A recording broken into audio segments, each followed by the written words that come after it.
Exactly. So how do we go about it? Dropping everything. Rubbing out, erasing. We must.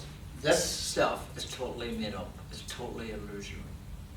The true self is behind this. It's underneath this. Isn't that right? So as long as we stay attached to this self, what happens is people who are doing the course are trying to bring themselves and the entire thought system up to this level. Can't be done. Simply can't be done. And that's where all the fear and the terror comes from. What has to happen is this self has to be dismantled. It has to be dissolved.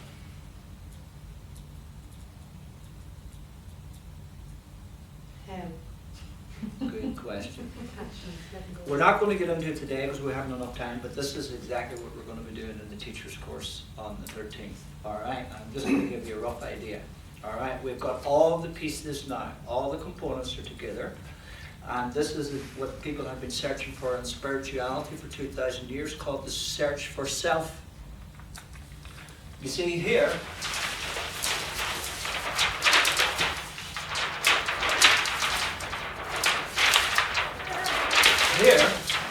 all right, is the two selves. All right, so there's the I am here, and there's the I am here. See, everybody thinks about the I am, and they go automatically to here. And when I remember when I was doing the I am here earlier this year, last year, remember I was doing when you take the I out of the story, the whole story falls apart. And then there were people, I got an emails, everybody, oh, the I am is everything. Eckhart Tolle talks about the I am, this person talks about the I am, and you're saying the whole I am is made up. What I was talking about was the I am here, not the I am here. Okay? The I am here is the I that's keeping us away from the true I am. So the I am here, I am afraid of flying, I am afraid of spiders, I am afraid of this, I am afraid of that, I am guilty of this, I am guilty of that. That's the I am that has to be undone first. So, the other great delusion that everybody on the spiritual world, for centuries have been doing was, know thyself. And everybody assumed that was to know your true self.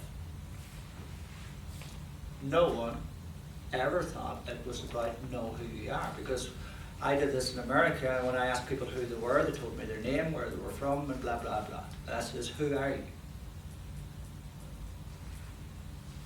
They didn't have a clue who they are. So in this world, you have people who don't know who they are, telling stories to people who they don't know who they are also. Okay? And the whole story that they're telling them is a load of bullshit. Why? Because we're only presenting one aspect. Because they're coming, where's the basis of the story? They don't know this self, and they don't know this self. So, to know the awakened self, you must first get to know the sleeping self. Yes. But Michael, that's what I meant earlier when I said embracing the ego. That probably is not the right term, but I mean getting to know, instead of fighting with that aspect of yourself, getting to know it and working with it rather than against it. You see, the key here is to know thyself. Okay, so this is what here is, right? This is all about know thyself. So what's at the center here? What's inside? Separate self. Which contains The ego. the personality that we choose to experience the world, the persona and the shadow. So know thy false self. Right, but what happens then, and we're going to be, like I say, I'm going to elaborate this on the 13th more, all right? What happens then is very interesting, and this is what came up in America, right? There's a layer around that, and then there's another layer around that, and there's another layer around that. Do you know what these three layers are called? Conditions, beliefs. Personality. Wrong, wrong, wrong. Ah, Consciousness. Wrong. Is it the protective layers of that self? Defense mechanisms? Defenses are the inner side, here, first layer in here. What's the second layer? Beliefs. Huh? Beliefs. It's all beliefs. Simplicity, specificity, and clarity. What's the second layer? Tact. You see this separated self, right? It's under an awful lot of stress all of the time, by its very definition. So how does it stay separate? What does it need? It needs Attachments. protection. Confirmation. Belief. Didn't somebody say belief already? Attack, no? I'm giving you the big clue here, right? The separated self needs something to keep it separate. I believe in Yeah. separation. Judgments. Coping mechanisms. Oh, Okay. What's the same as defense mechanism? Defense mechanisms defend, like denial would be a defense mechanism. A coping mechanism would be, Sublimation, yes, so, another one? anything, Asian. Sublimation. Rationalization All is of those a, things. Intellectualization. rationalization is a defense. Oh, Displacement is a coping mechanism. Yeah. But what we're going to do on the teacher's course, we're going to have all of those, Intellectualization is where that- everything is going to be basically there. So the coping mechanisms is the second layer. What's the final layer? Fear. Huh? Fear. I thought she said fear. there, Wrong! there. Gabby had said it earlier on. Attachments. So, there you have it now. Know thyself. Okay? We've all got a wall. You have the separated self in here with the persona, the shadow, and the personality. You have the defenses all around it. You have the coping mechanism around that, and then you have the attachments around that. So, in the course, we have all of this information. And in the course, we have all the tools to dismantle this self, specifically, specified, very clear. So instead of now trying to go here with the whole ego thought system with you, that you dissolve here, you separate from the ego thought system. Because remember, these layers are the ego thought system. You're only in there as a visitor. Does this make sense? Yeah? Right. Well, it's simple.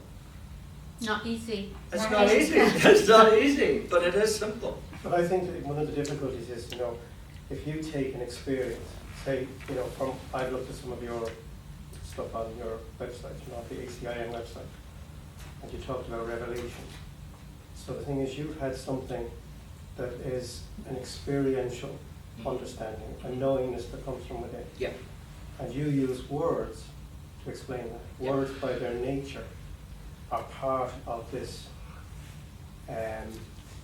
communication system that is centered on the fact that we're individuals. Yeah. So by its nature, an individual can only have a sense that they experience things through their own eyes. So Yeah. it is EYE. Yeah. But if there's an I without an individual, then you can experience everything. Yeah. That's it. The minute you put it into words, Exactly. And that's what, the experience that I had. It devalues it. It takes away from the experience. The ultimate part of this is for you to have the experience yourself. And after that, and one of the things that I would say, because throughout my life, as I learned things, I always wanted to share them with other people and convince them and what have you. And I have not done that for a while, because that is such.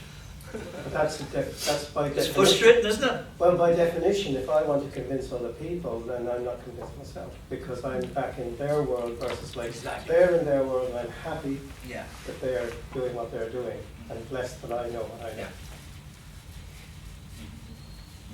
You see, as long as you're trying to take this whole thought system with you into reality, then you're not going to have the experience. All you're going to have is the experience of fear. Okay? So to have the experience, you must now begin the separation from the ego thought system itself. You see, originally, we believed that we had our arms around God. Okay? And we were in this loving relationship. Then something seemed to happen where we believed we separated. We took our arms from around God and we put them around the ego. Okay? Now what we have to do is we have to take our arms from around the ego, and we automatically then put our arms back around God again. So Jesus says right at the beginning of the chapter, you love what you have made. He's not talking about the ego we have made. He's talking about the self is at the very center of the world that we have made, which is our persona. The cost of the persona is always the creation of the shadow. You can't have a persona without a shadow. And as we talked about in the last month, is the one thing that you will kill for or die for, or what most people have done for, is their reputation. The reputation is the single focus of the persona. It's why you're doing everything you're doing in society, to be liked and to be loved and to be, to have this reputation of this is the type of person that I am. And that's the ego's self creating itself in every second that it's there. But the cost of that is the shadow. I just ask you, because I'm not familiar with some of the terminology, what you mean by it. Because you use personality, persona, and shadow. So could you just...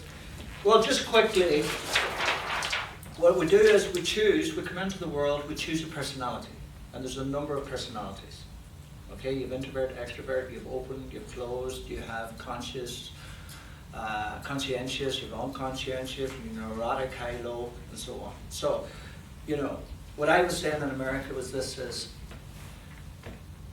for anybody, and I did this also with you, right, is if you can understand the personality that you have and have an understanding of the personalities of the people in your lives, then you'll have a greater understanding. That's compassion. Let's work it this way. You take an extrovert, and you take the extrovert and put them into the introvert's surroundings. You take an introvert and put the introvert into the extrovert surroundings. What's going to happen? You're going to have big reactions to both of them. Now, it might look like this person is completely insane, or this person's a thug, or this person's very angry, or this person's what. That person's personality, that energy that they have chosen to experience in this world, is what's responsible for that person's behavior. You look at the agreeable and the disagreeable. Have you ever tried to get a disagreeable person to agree with you? It's impossible. Even when you're agreeing with the person, they'll still disagree with you. Because I have one person in my life, and no matter, I agree with the person all the time, and they still argue with me. And I'm saying, listen, I agree with you. You don't agree with me. I said, I do agree with you. Everything you said, you don't. So, there's no point in arguing with someone who's never going to agree with you. But people do that, and people will fight out, and they'll get out into the street, and they'll get fists out, and they'll get all these. Why? It's because they have no understanding or compassion that this person is this personality. So what happens is we choose a personality to come into the world, and then around the age of 3, something very happens. The personality splits into two, you could say, 2 eggs. Okay? And you have the persona, and then you have the shadow. The persona is always the desire of this is what I wish to be. As Carl Jung described it, he says it's the packaging of the ego. It's how we like to be seen in public. It's how we like to be perceived. To be successful in the community, you must have a very successful persona. Isn't that right? Like politicians there, when they're going out for elections, tell you everything you want to hear. Make all the promises under the sun. Isn't that right? Until they're elected. And then you don't see them for 4 years, or 5 years, or whatever. So that, the shadow, you can't have the persona without the shadow. You can't have light without the darkness in this part of it. Does that, I'm only skimming the top of this. Okay. We did a video on this, Marie. What was the name of the video? Can you remember?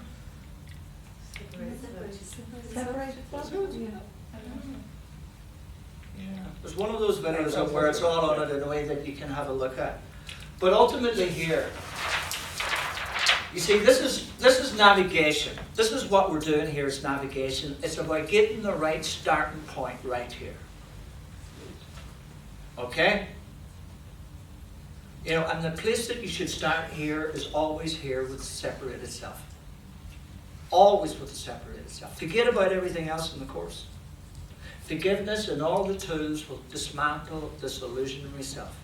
And once you stop unenlightening yourself, you'll wake up just like that.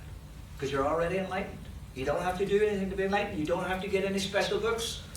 We You don't have to study awakening, Yeah. because if we study the sleeping self and understand it and come out of it, we'll know all the rest. Exactly. You don't have to master A Course in Miracles. So you just need to recognise what tools you're using. You see, this part of the Within course, this part of the course is all on the internet. You didn't need A Course in Miracles for this. I wrote a chapter in my book called The Separated Self, and I got all the information, Wow. not out of the course, but off the internet. Because I wanted to meet people at the level that they're at, so that's why I picked, 10 personalities of the most obvious personalities. There are trillions of personalities at the end of the day. All this stuff is fried. Carry on. It's all there on the internet for everybody. You didn't need A Course in Miracles, but what the course did, the course gave us the structure of how it all fits into place. But it's always been around here. We have never, the only error that Freud made was, Upside down.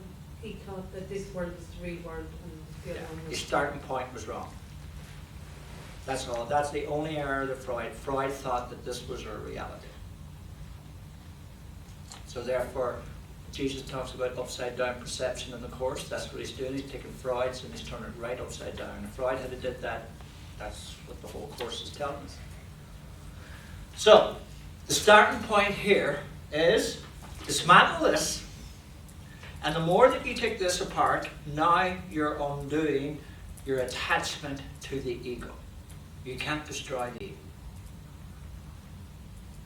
Okay, so stop trying to undo the ego. You undo your attachment to the ego. Alright, by taking this layers, and the way you start here is you start where? The way I have that structured there right now. Defense mechanisms. I'd say that. Outside out, I mean, that's right. Why? Because you see, you're looking through the prism of your defenses, your coping mechanism, and your attachment. So when you start to weaken the structure, you start at the most vulnerable. And the most vulnerable are our attachments. They're also our greatest strength if we want to keep them. So you gently start looking, and all you need at the start of this is to look at this, and they're all specified. Every attachment is carefully specified in what we're going to do. So you look at this, and again, there's a wee box at the bottom. I've read and understand and agree to all the terms and conditions above. You tick that box, and then you're ready to go, because now you've set a goal. So you start dropping the attachments. You come then to the coping mechanisms. How do you cope with it? Or how do you deal with the coping mechanisms? Forgiveness. What kind of forgiveness? Complete forgiveness. Because you see, the stress inside us, when it comes up, all right, to deal with that stress, the body can only take so much stress, so we get angry, we shout at people, we project onto politicians, you name it, all of this. All right, so we're displacing and we're sublimating and we're going for walks and we're going to the gym and we're going to support groups and we're doing all, affiliation, altruism, all those coping mechanisms. All right, to make ourselves feel better. As long as we continue to use those, we're going to feel better as an ego, which is not really feeling anybody much better. So what we do is we look at these coping mechanisms, and now what we do is we drop them and we start using the coping mechanisms that's in the Holy Spirit's toolbox. That moves us now into the defenses. All right, now the defenses have weakened greatly at this stage. Because the more that you detach from your attachments, you drop down, let go of the ego's coping mechanisms, and now use the true coping mechanisms, and that means that you're continuously now emptying your cup rather than replenishing it. The coping mechanisms of the ego replenishes the cup. Okay. Goes out and comes back stronger. Jesus says in the Course, what you give away will always be reinforced stronger when it comes back, and that's what projection does, that's what guilt does. Okay, so what we do now, we use complete forget. Any stress in the body now, we just close our eyes, we bring it to the truth. We start to empty the cup. So again, this is weakening the ego's hold over the separated self in here. Comes to the final one now, into the defenses. Okay? What's the defense?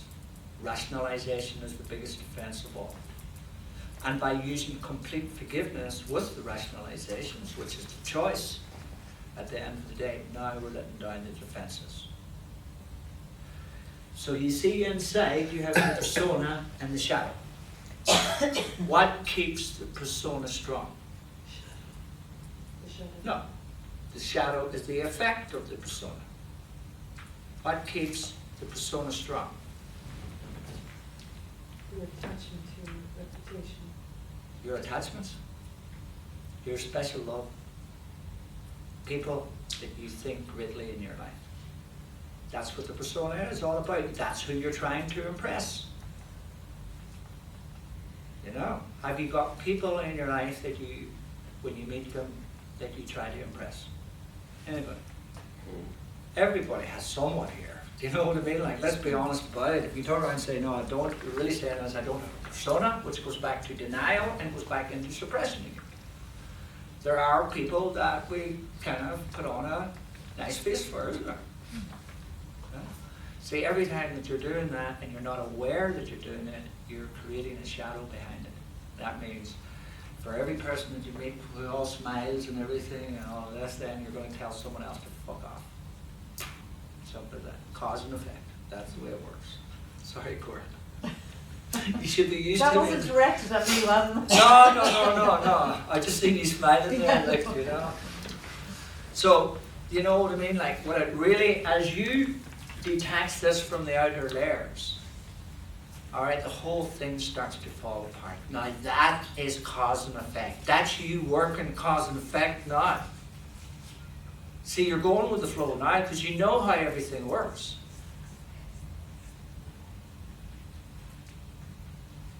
What keeps the defenses strong is the attachments and the coping mechanisms. Cause and effect. Letting the attachments go, which is the story. Remember we did in that one where we were looking through the thought and then we create all these stories and drama behind every one of them. As long as we keep doing that, then we keep the story strong. We keep the separated self strong. So by letting the story go in the attachments, you can let the attachment go. If you're not prepared to let the story go, then you're going to hold the thought, the attachment in place.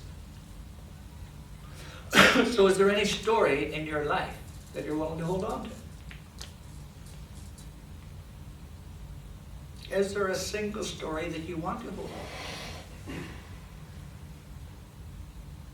When I was talking to the boss about, you know, when I've been saying to people, right, the revelation about we've never been awake, right? And, you know, if you look at that correctly and you understand it correctly, you should be jumping up and down with joy. And that makes me angry. I'm saying, why didn't you just leave us the way we were, not being, you know, no awareness of anything? Right? Yes. Right, okay. But the whole point of this, you were asked and agreed, and you chose this as your way, looking up the same way as, you know, when you might have turned around as a kid and said to your parent, well, I didn't ask to be born.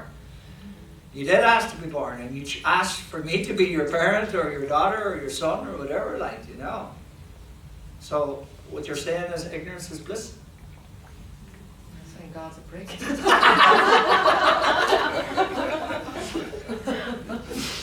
See what I'm friends with? Yeah. But what this means is, right, and when I took this to the boss, because the reactions I was getting from people who stand me, they didn't want to believe it. You know, especially some people in America who've been doing the course for 30 years, they just won't buy into it. Because they'd rather, and what they're rather doing is they're keeping the story that the ego told, that you're guilty, that you have actually separated, and you're here to suffer. So I said to the boss, I says, what's happening here? You know, why don't they believe me?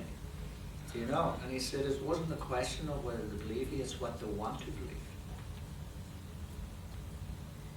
So why would you want to believe the ego story?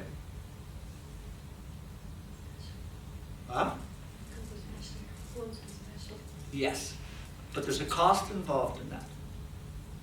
So how do we get around the cost? Rejected. We make someone else pay the cost. That's what the ego says. All right, you want to be special, we're going to get someone else to pay the cost, because you can't dance with the ego without paying a price. Mm. So the ego says, okay, there's a price here, but it was that guy over there who's going to pay it. And that's what we use to project our guilt on. Okay? So don't underestimate how much you want to be special, but in that specialness, there's a heavy price to pay. You have to select someone to project your guilt on.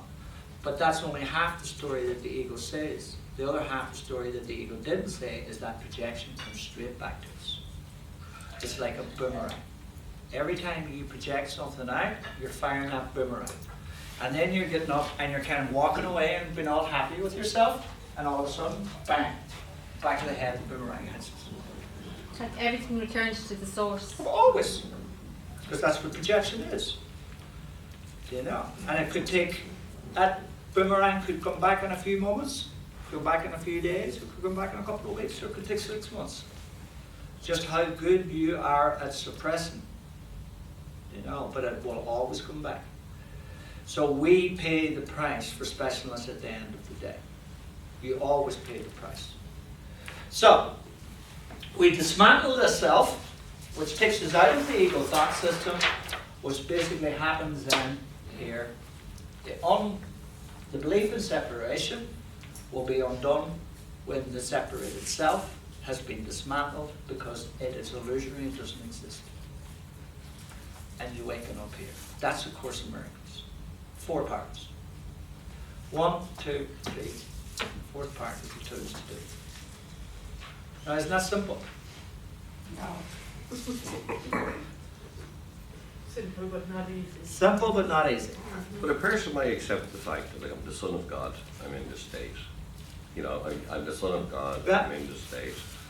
I mean, but a lot of people that take that step from the traditional backgrounds we've come from, the religion, so like that, that would be considered a heresy, you know. Of course. You know, along the way. Mm. But you actually come to the point, you accept that I'm not a body, I'm a spirit, you accept that you're everlasting and so on and so on. You know, but, you know, I often say to myself, look, Lord, I've come this far, you know, give us a leg up at this stage, you know. I mean, do you understand me what I mean? Yeah, but you see that leg up? Yeah. You know, there's a whole story behind that leg up. The whole point of this is we have to learn to stand on our own 2 feet. Okay. And Jesus, right at the beginning of the course in chapter 1, says, if I was to take your fear away, I'm diminishing the power of your mind to make that decision for yourself.